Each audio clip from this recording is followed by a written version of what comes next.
राधे राधे सभी को। जय श्री कृष्णा। स्वागत है आप सभी का हमारे यूट्यूब चैनल में। आज हम आपको देवशयनी एकादशी व्रत की कथा सुनाएंगे। वीडियो अच्छी लगे तो प्लीज़ लाइक करें, सब्सक्राइब करें।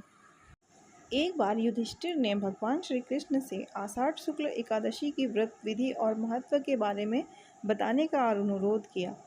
तब भगवान श्री कृष्ण ने कहा कि इस व्रत को देवशयनी एकादशी के नाम से जानते हैं। यह व्रत जीवों के उद्धार के लिए महत्वपूर्ण माना जाता है। जो इस व्रत को नहीं करता है उसे नरक में स्थान नहीं मिलता। ब्रह्मदेव ने नारद जी से इस व्रत के महत्व और विधि को बताया।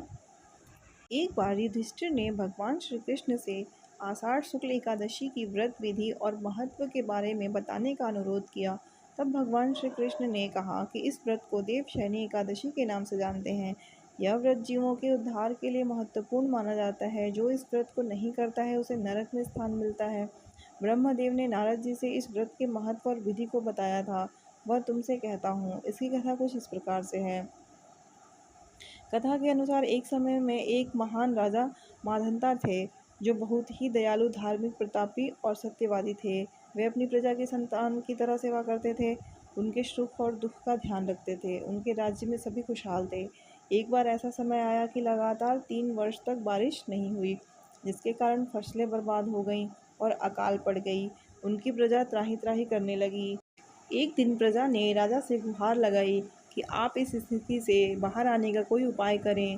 राजा माधंता भी परेशान हो गए। उनको यह देखा नहीं गया और वे सेना के साथ जंगल की ओर चले गए।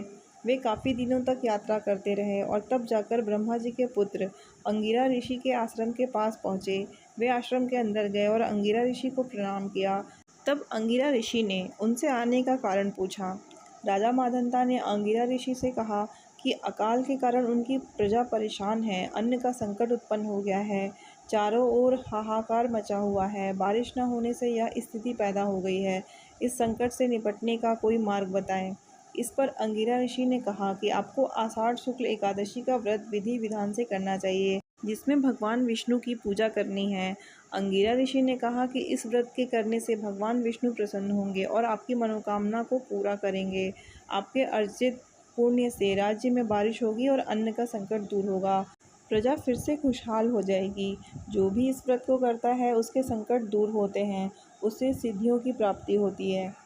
अंगिरा ऋषि को प्रणाम करके राजा माधंता अपनी राजधानी वापस आ गए। जब आषाढ़ शुक्ल एकादशी तिथि आई तो उन्होंने पूरी प्रजा के साथ इस व्रत को विधि पूर्वक किया, विष्णु पूजा की और दान किया, नियम पूर्वक पालन किया। इस व्रत को करने के कुछ समय बाद उनके राज्य में बारिश हुई, जिससे फसलों की पैदावार भी अच्छी हुई। उनका राज्य फिर से धन धान्य से परिपूर्ण हो गया। उनकी प्रजा के दुखों का अंत हो गया।